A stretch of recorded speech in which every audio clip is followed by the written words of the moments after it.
Memories of Creature 88 by user RegalLegalEagle. Chapter 2 Making Friends. Vincent stared at the two black boxes in his hand. Where had the second one come from? They didn't have any records of his species, not even unlabeled reports from the scouts of the hierarchy. Yet there was a human hand clutching a memory box like the one in his skull, and that was another contraption they didn't understand. This raised so many questions he didn't have answers to. There wasn't anything else on his mind. After calling in the Yurvish patrol, he let them clear out the room, feigning disinterest as always. He caught a lift back up to his apartment, citing a desire to sync his memories, which they respected. And he stood in his apartment now, slowly breathing as he stared at the two black boxes in his hand. The one he had pulled out of his skull still had some of his flesh stuck to it, while the other looked completely clean. He wanted to find out what was on that recording, but there were two problems. First, he wasn't sure if what was on this would reveal more about it. And second, he knew that by syncing, he'd upload those memories with it. The connection they'd set up between his apartment and the worm ship his bodies were in was apparently pretty massive. He had no idea what sort of data transfer was required for full memories, but he was told it strained their systems. Then again, he had no idea how efficient Xeno data transfers were in the first place. He knew they had to take the system down for maintenance every night. He'd never tried to use the system while it was down, and he wasn't sure how he could explain it. For now, he didn't need the hierarchy to know about it. Thinking it over, he slowly flipped the two boxes around in his palm before getting up. He walked from the kitchen into his bedroom. He'd very vigorously scanned and tested for cameras and other equipment in his apartment, using some gear he had misplaced after arrest to see if they were spying on him. As far as he could tell, they only watched the armory, which he could understand. After all, he was an unknown species that kept coming back from the dead. Who wouldn't want to make sure he didn't load up to kill, unless they'd already told him to do it? He looked around his room for a moment. The walls were pretty barren. He didn't know what to decorate them with. It wasn't like he had pictures of family or friends or places he used to live. Plus, Xeno art didn't look right to him.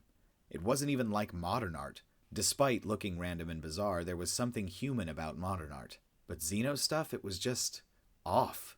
So he had his water, bed, shelves with a few books he'd purchased, his closet, dresser, and that was it.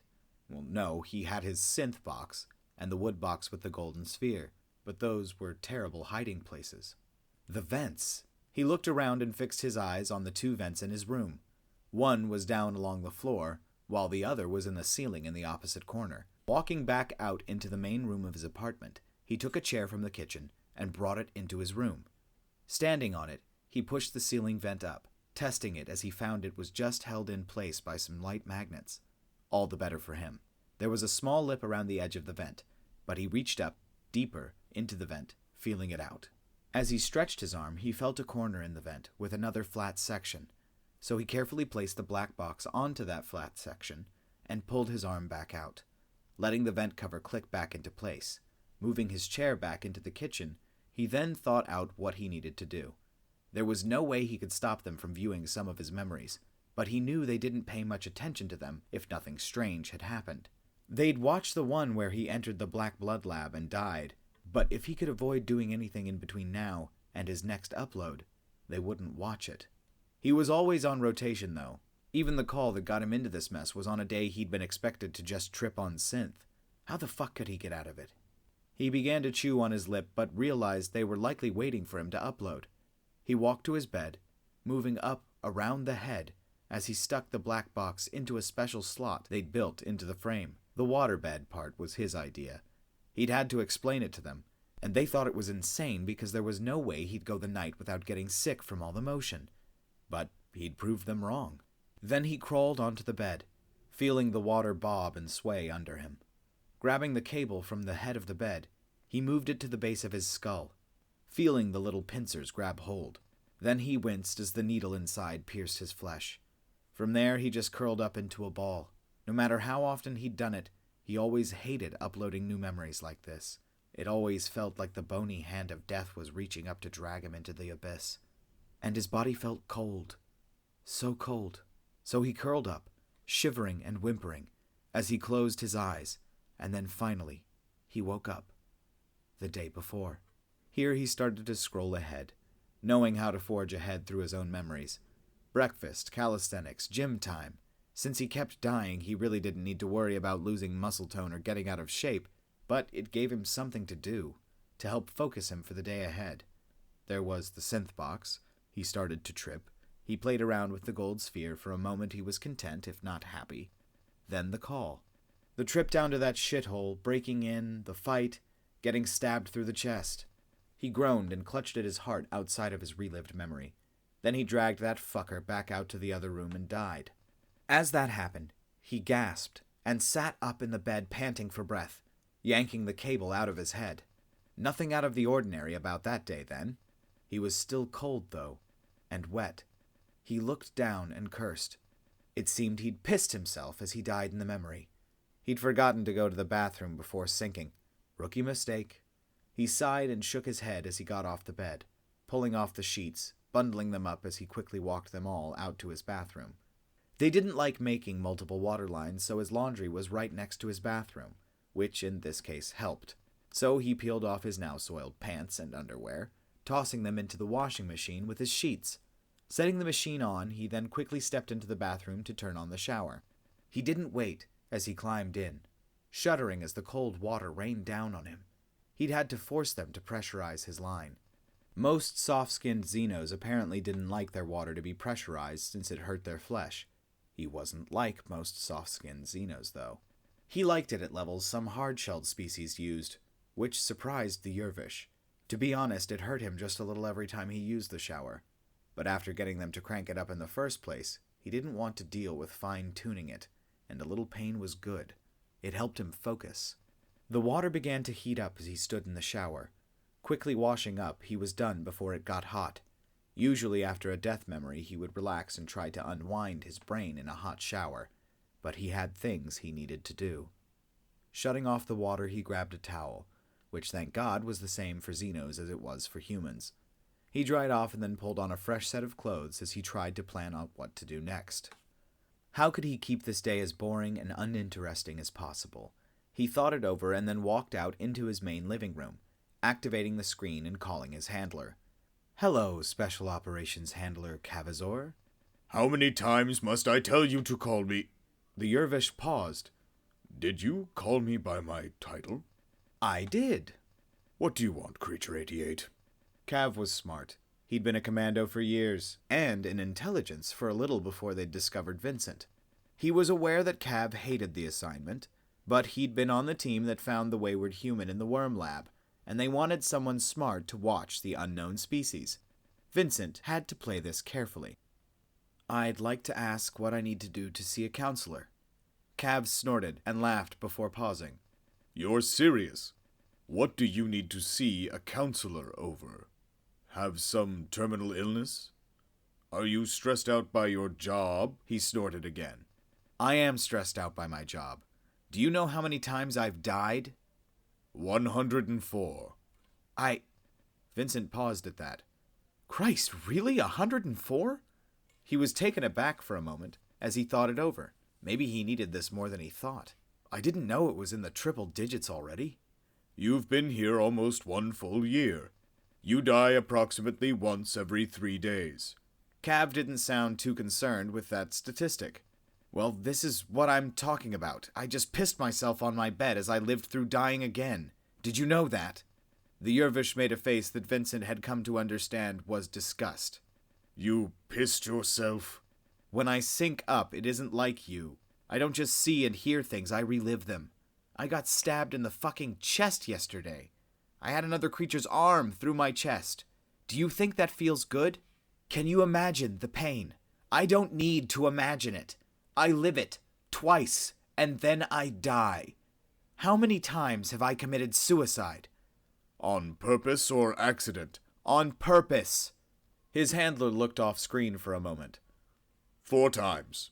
Each seemed to be you testing the limits of your reincarnation early on. You haven't in the last 87 deaths. How long do you think it would take before you or another Yervish or any other species in the hierarchy were constantly killing themselves trying to stay dead? Instead, I die serving your cause and protecting this city once every 3 days. He held up his fingers. 3. And every time I die twice. Once when it first happens, and then again when I have to sync up. Aren't you the least bit curious why I'm not fucking insane?" He fumed for a moment and then sighed, closing his eyes and pinching the bridge of his nose. To be fair, Creature 88, I already think you're insane. But I'm still helping you. What's my rating level with the hierarchy? How valuable do the statistics say I am? How do I look to the Analysis Bureau, huh? Cav paused. I keep getting reports about how much worth you bring to the hierarchy. Besides dying for our patrols, you've got a knack for solving crimes I've never seen before. It's like you can think like the criminals you track. It is unnerving to me, but the Analysis Bureau wishes there were 100 of you. There are, apparently. At least 105. Not what I meant. You call me Creature 88. You have no records on my species, yet here I am, alone. I have no friends or things to do besides work and die. It's exhausting, Special Operations Cavazor. Please, just let me see a counselor. I need to talk to someone, anyone. You said it yourself that I've saved some of your patrols. How many Yervish patrolmen are alive because I died for them? Isn't that worth something? The Yervish thought it over for a moment. You're a classified species for a reason. Much of your anatomy and physiology is perplexing, not to mention the combat drug you create. Besides your work, of course. Aren't there counselors for classified commando work? There's got to be someone, please. Vincent looked up at the Yervish. Cav thought it over for a good 30 seconds before sighing out and finally speaking again. All right. I will find you a counselor with clearance and strike this day from the memory banks. Vincent frowned. What? What do you mean? You guys can do that? Your memories require massive amounts of data to store, but it's still data. I'll let my superiors know you're seeing a counselor today and block it off. But why? I thought you guys watch everything. He knew they didn't, but it helped to feign stupid at times. We don't watch boring days, just ones with incidents. But policy and regulations state visits to counselors must be entirely private. This generally isn't an issue, but you do upload your memories to us, so it's different. I'm sure they'll allow you a day here or there. This was better than Vincent had expected. Thank you, Special Operations Handler Cavazor. I really appreciate this. I will permit you to call me Cavazor or simply Handler if you are in an unsecure location. Cav?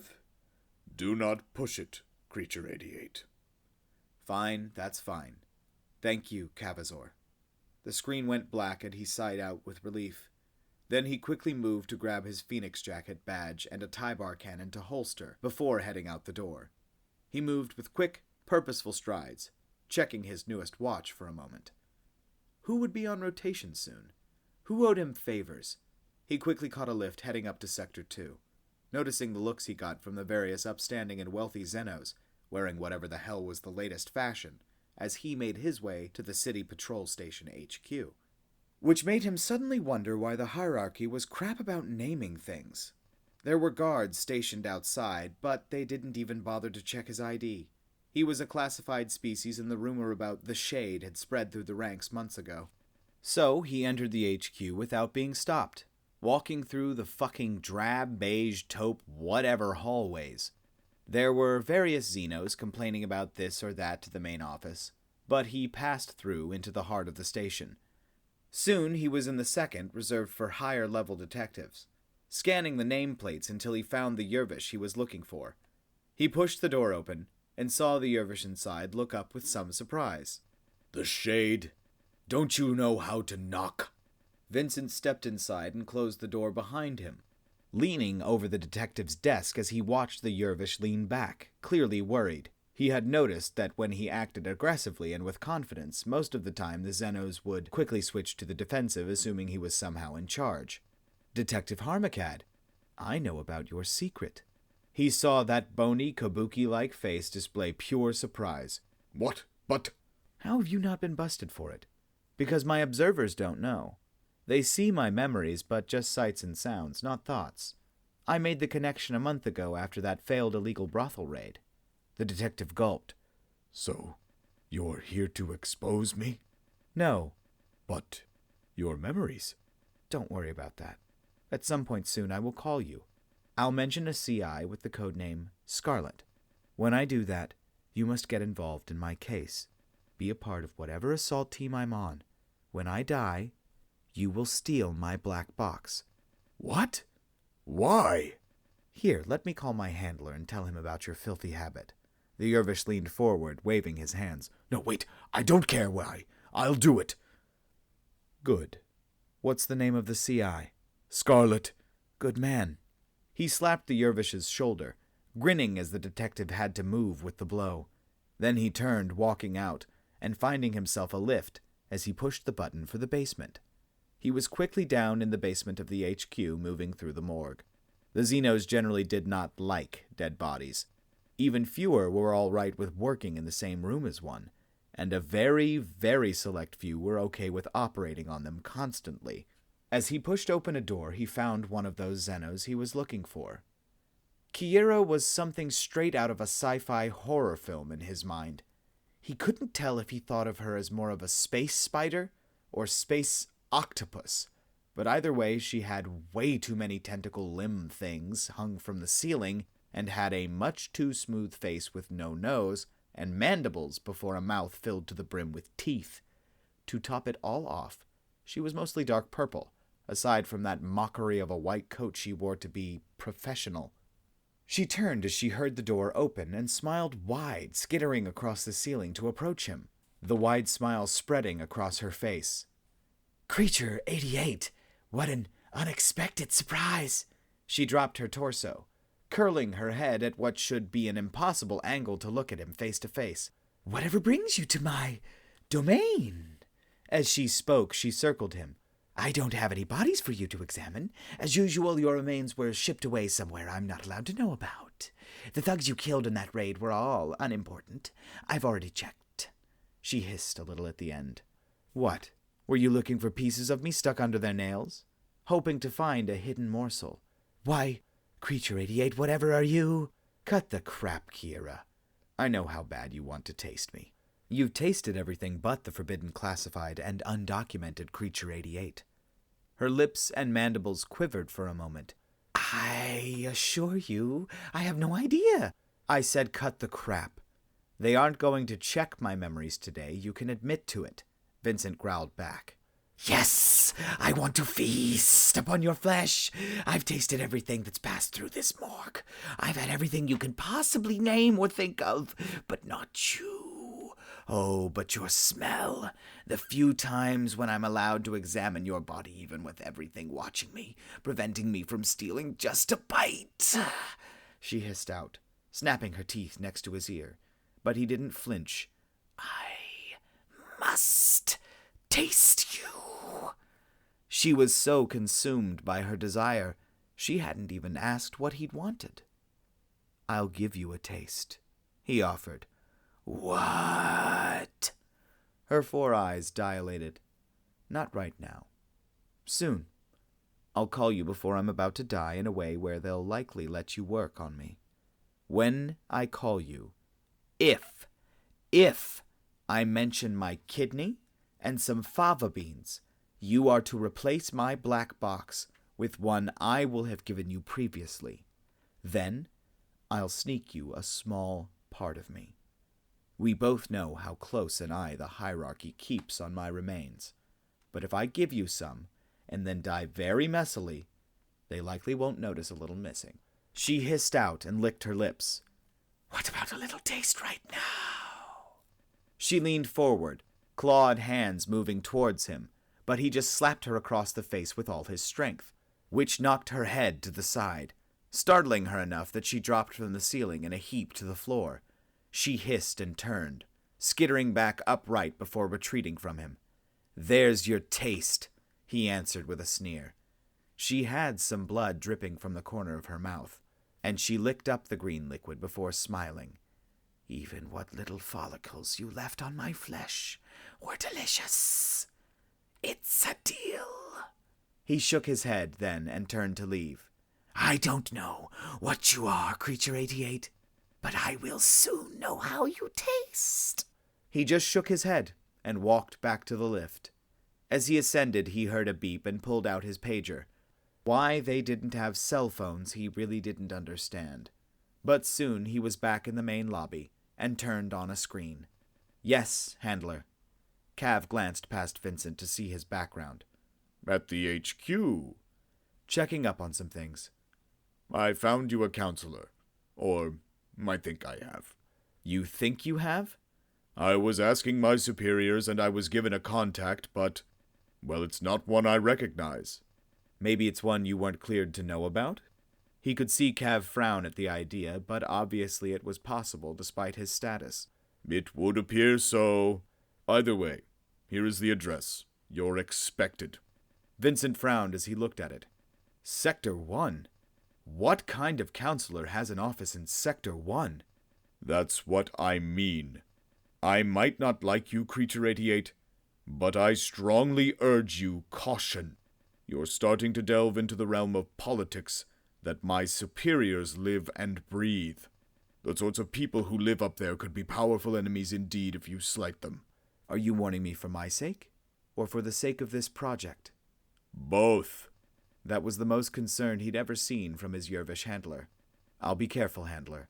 Creature 88 out. He turned off the screen and walked out. A counselor in Sector 1. First that black human hand in the second memory box, now this. What the fuck had he gotten himself into? Oh, I do enjoy this story. Oh, I do enjoy. Ha, ha, ha, ha, ha, ha. Ha! This is a very good story. All right, guys, thank you so much for listening to this one. Shout out to the live stream, holding it down. I'm legally blind. I cannot see. I don't know if anyone remembers that, but it was quite good. Anyway, guys, I will talk to you all later, and I hope you enjoyed this one. Bye! And thanks, Graygor, in advance, buddy, for doing this one. Thanks for not doing strange things like making me sound ridiculous sometimes and then, like, stitching things back together weird so that I say things that I didn't mean. Like, Coolsville sucks. That's what you're trying to say. Make me say is that Coolsville sucks. See, that's a reference to Scooby-Doo. All right, guys. I'll talk to you later.